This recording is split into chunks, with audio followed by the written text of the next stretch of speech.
وقتی صحبت از واژه حکومت میکنیم از چی صحبت میکنیم؟ اساساً داریم وقتی در مورد کلمه ای به نام حکومت صحبت میکنیم چی رو داریم بیان میکنیم؟ Bienvenidos amigos، خیلی خوش اومدید به کانال لیکست. من محمد مهدی ریاحی ام. میخوایم امروز در مورد حکومت ها صحبت کنیم، دسته‌بندی حکومت ها و اصلا بدونیم حکومت ها چی هستن، تعریفشون چی هن، چند مدل حکومت تو دنیا داریم. از عمده صحبت هایی که امروز ما میخوایم در موردش انجام بدیم دسته‌بندی حکومت هاست. حالا صرفا امروز فقط مثال میزنیم و تو این ویدیو میخوایم فقط یک مثال هایی از اونها داشته باشیم، بعداً در مورد هر کدوم از اینا شاید صحبت بکنیم. اول میخوایم بدونیم که حکومت چیه و اصلا وقتی کلمه حکومت رو میشنویم از چی صحبت میکنیم. ببین، حکومت ساختاریه که میاد اون روح دولت رو اجرا میکنه. حالا اینکه دولت و حکومت چه تفاوت‌هایی دارن تو ویدیو دولت ها من بهش پرداختم و اونجایی که ما داشتیم در مورد دولت ها صحبت میکردیم تفاوت بین حکومت و دولت رو صحبت کردیم و الان بخوایم خیلی کوتاه در مورد صحبت بکنم اینه که حکومت اون جسمیه که اون روح دولت درش داره کار انجام میده، یعنی اون افکار اساسی که داره اتفاق میفته، دولت تصمیم گرفته اجرا بشه، در قالب حکومت اجرا میشه. دکتر کاتوزیان اعتقاد داره که دولت و حکومت دوتا چیز جدا هن. دولت رو اون شخصیت حقوقی میدونه که بر کشور و مردم حاکمه، اما حکومت رو اون ساختاری میدونه، اون مظهری میدونه که دولت داره درش تجلی پیدا میکنه و داره نشون میده خودش رو و به اعمال قدرت میپردازه. دکتر خسروی در کتاب حقوق اساسی یکش صحبت میکنه از حکومت و حکومت رو اینجوری تعریف میکنه که ساختار و اصول و قواعدیه که بر مردم چیرگی داره و عملاً داره فرمان روایی رو انجام میده. پس وقتی ما صحبت از واژه‌ای به نام حکومت میکنیم داریم از یک ساختار سیاسی صحبت میکنیم، از یک رژیم داریم صحبت میکنیم، از یک قواعد کلی داریم صحبت میکنیم که در اون کشور رخ میده و عملاً حکومت اون مظهر نشون دادن قدرت در مورد هر دولتیه. دولت که البته قبلا تعریف کردیم فقط یک بخش نیست، حالا معنی عام و خاصش رو کاری نداریم، خیلی نمیخوایم صحبت بکنیم از اینکه دولت چیه. دولت اما فقط در حالت کلی لازمه اینجا بدونیم که ما داریم از معنای عام دولت صحبت میکنیم. وقتی الان داریم میگیم دولت، منظورمون این نیستش که کسی که داره قوانین رو اجرا میکنه، منظورمون رئیس جمهور و کابینش نیست، منظورمون کل کشوره. دولت چیزیه که یک ساختار سیاسی باید داشته باشه، یه سری افراد باید باشن و یه سرزمینی باید وجود داشته باشه، به مجموع اینها میگن دولت. در ادامه ویدیو من هر جایی صحبت از دولت دارم انجام میدم منظور من کلیه عواملیه که میتونه یه دولت رو تشکیل بده. تقسیم بندی حکومت ها متفاوته و خیلی همه آدم های دنیا یکسان تقسیم بندی انجام ندادن و خب از نظر هر فرد چه حکومت ها رو به دسته های مختلف تقسیم کرد با معیارهای متفاوتی. ما چند تاشو با هم اینجا بررسی میکنیم، اونهایی که بیشتر دکتر خسروی بهش پرداخته رو ما هم سعی میکنیم یه مروری بهش داشته باشیم. اولین فردی که میخوایم بررسی کنیم ارسطوئه. ارسطو اومده به دو طریق حکومت ها رو دسته‌بندی کرده و دو معیار مختلف رو به کار برده. تو معیار اولی ارسطو اومده از این صحبت کرده که آیا اون حکومت مصلحت عمومی رو در نظر میگیره یا نه. اگر مصلحت عمومی رو در نظر میگیره بهش میگه حکومت خوب، اگر در نظر نگیره مصلحت عمومی رو بهش میگه حکومت نادرست. یه دسته‌بندی دیگه ای انجام میده که آیا مردم در قدرت مشارکت میکنن یا نه، یا اساسا حالا مردم فقط نه، مثلا حکومت چجوری تقسیم بندی میکنه قدرت رو. اگر یک نفر بیاد حکومت رو انجام بده و مدیریت بکنه بهش میگه مونارچی، حالا میتونه پادشاه باشه، میتونه هر شکل دیگه ای باشه. اگر چند نفر باشن که اونا هم اشرافی باشن و به هر حال حالا داریم صحبت از ارسطو میکنیم و خیلی این زمان برمیگرده به زمان قدیم و خب اگر چند نفر باشن و اشرافی باشن بیان حکومت رو اداره بکنن بهشون میگه آریستوکراسی. اما دسته سوم رو پولیتیکال میدونه. پولیتیک به اون دسته میدونه که مردم بر مردم حکومت میکنن.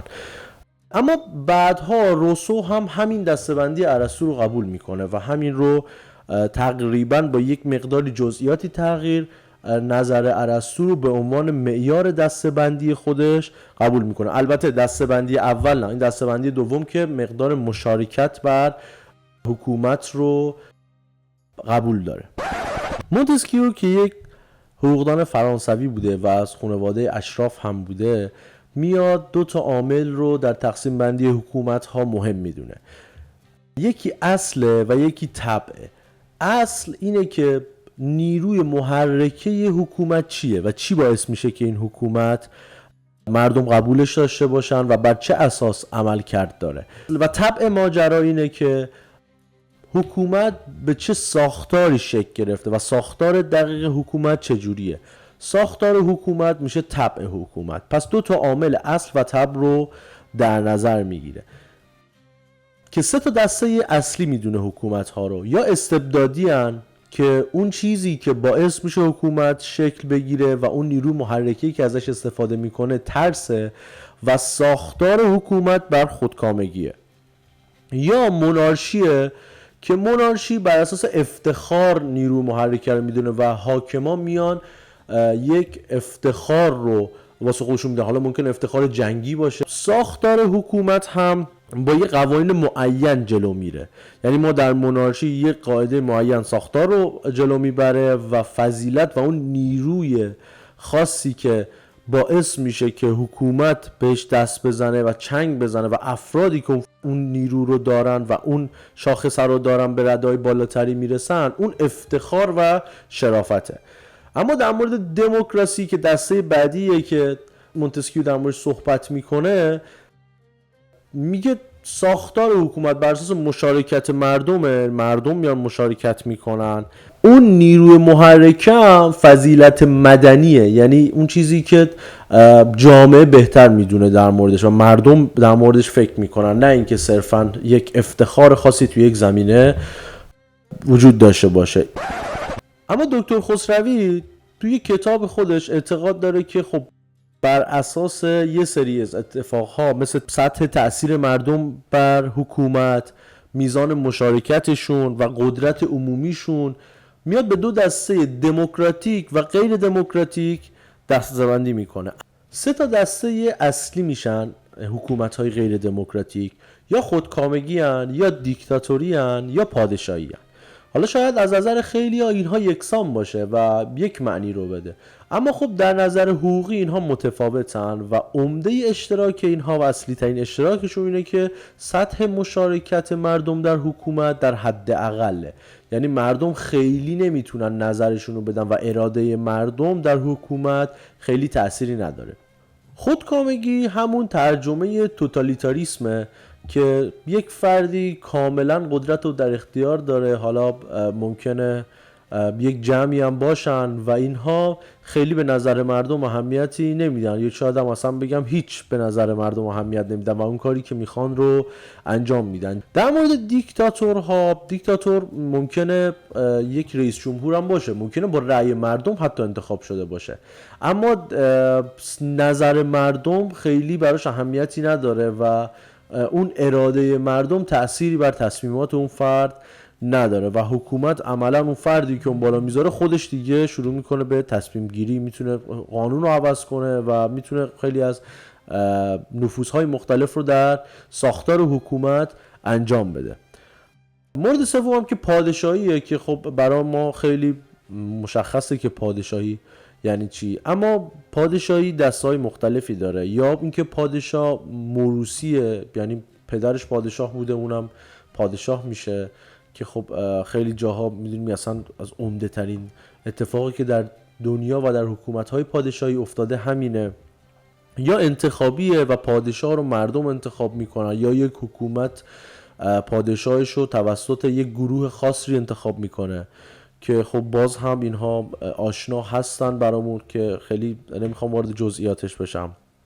یا استبدادیه مثل لویی 14 یا اینکه پادشاهی محدود مثل سلطنت توی انگلیس که قدرت پادشاه محدود شده و پارلمان عملاً کار میکنه و بیشتر کارها رو نخست وزیر انجام میده.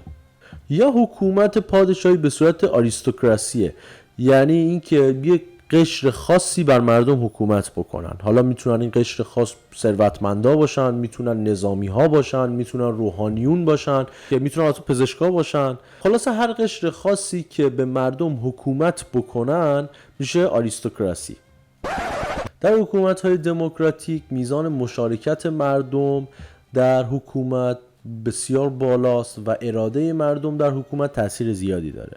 معمولاً تو اینجور کشورها رئیس کشور دوره‌ای عوض میشه و همیشه ثابت و موندگار نیست، مثل کشور آمریکا، مثل کشور فرانسه که رئیس جمهور رئیس کشوره و ثابت نیست و دوره‌ای با انتخابات عوض میشه. در حکومت‌های دموکراتیک یه وجه تشابهی که با هم دارن اینه که مردم راه‌های اعتراض دارن، حالا با استفاده از تجمعات، با استفاده از انجمن‌ها، یا ممکنه بیان به صورت یک دسته و یک گروهی یه حزبی رو تشکیل بدن و با همدیگه شروع کنن به اعتراض کردن. حالا ممکنه تو رسانه یا جاهای مختلف این کار رو انجام بدن.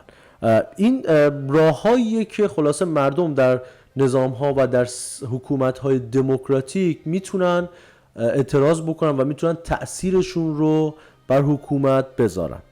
از جمله از بزرگترین نظریه‌ها و بهترین نظریه‌هایی که امروزه در مورد حکومت‌ها داریم نظریه تفکیک قواه، که این تفکیک قوا به 3 تا دسته مختلف تقسیم میشه خودش. یکی ریاستی، یکی پارلمانی و یکی نیمه ریاستی و نیمه پارلمانیه. حالا به هر کدوم هم جدا میپردازیم.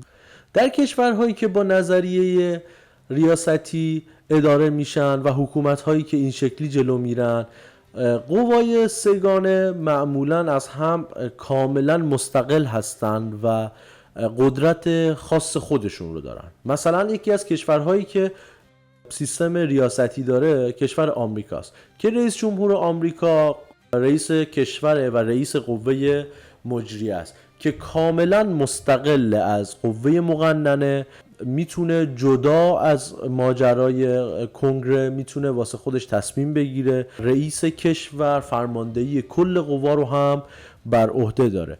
کنگره نمیتونه بهش گیر بده از نظر سیاسی و کاملا مستقل از نظر سیاسی. حتی وزیرای رئیس جمهورم دلیل نداره به کنگره پاسخ بدن و با کنگره کاری ندارن و فقط به رئیس جمهور پاسخ میدن. اما کنگره اینجوری هم نیست که هیچ کاری نتونه بکنه. کنگره تونه بیاد از نظر قانونی نگاه بکنه. اگر رئیس جمهور قانون رو زیر پا نذاشته باشه و قانون اساسی رو زیر پا نذاشته باشه، برای اینکه بگن کارش اشتباهه فقط میتونن افکار عمومی توضیح بدن و از مردم بخوان که مردم از رئیس جمهور طلب بکنن، وگرنه کنگره خودش نمیتونه به رئیس جمهور از نظر سیاسی گیر بده که این کار رو بکن یا این کار رو نکن.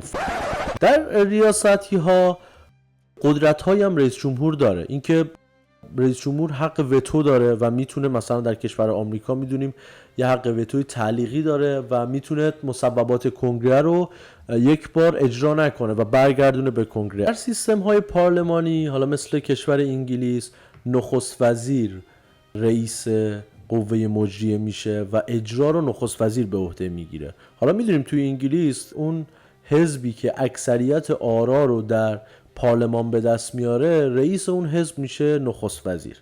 تفاوتش با ریاستی ها اینه که حتما باید نخست وزیر و وزرا باید رأی اعتماد از پارلمان بگیرن، باید حتی در مقابل پارلمان پاسخگو باشن و هر اقدامی که بخوان رو نمیتونن انجام بدن، باید پارلمان اجازه انجام اون کار رو بده.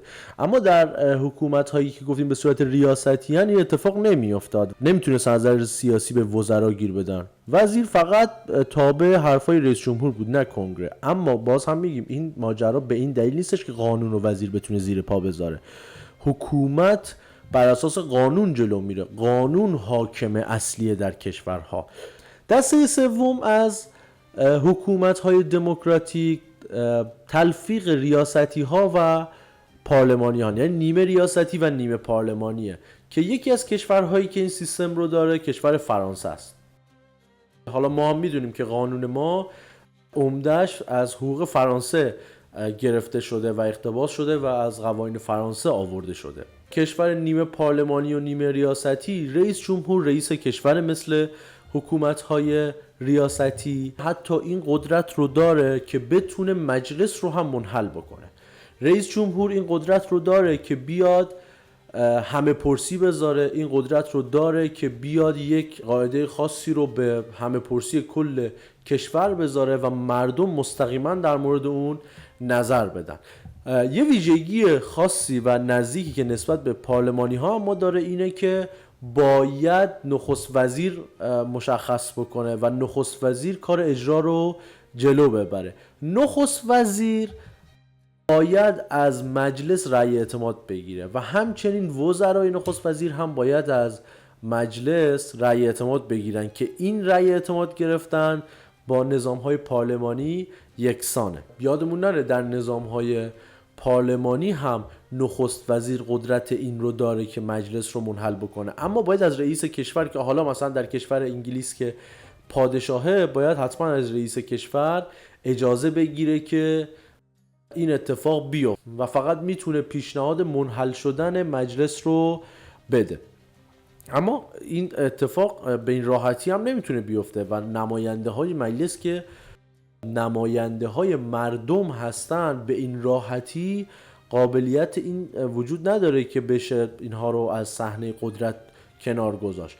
اما بعضی از اوقات نخست وزیر یا رئیس جمهور به این تصمیم میرسه که مجلس یه حزب خاصی داره روش کار میکنه و توی مجلس یه عده دارن با یه اهداف خاصی یه سری قوانین رو دستکاری میکنن، یه سری کارها رو انجام میدن، دارن در مسیر کار دولت سنگ اندازی میکنن. حالا دولت منظورم اینجا معنای خاص دولت همون قوه مجریه است و دارن در حیطه اجرا سنگ اندازی میکنن. این تشخیص ها رو وقتی نخست وزیر یا رئیس جمهور داشته باشه در این سیستم ها، سعی میکنه که بیاد سیستم مجلس رو منحل بکنه و دوباره انتخابات برگزار بشه و نماینده های جدید وارد مجلس بشن تا تعامل بهتری بین قوه مجریه و قوه قانونگذاری برقرار بشه. امیدوارم کلمه حکومت براتون جا افتاده باشه و از امروز بتونید تعریف بهتری از حکومت داشته باشید و درک بهتری از حکومت‌های مختلف در دنیا داشته باشید. حالا اینکه کدوم حکومت بهتره کدوم حکومت بدتره رو شما تو کامنت ها به ما بگید. اگر از این ویدیو خوشتون اومده لایک و سابسکرایب یادتون نره. روز بخیر.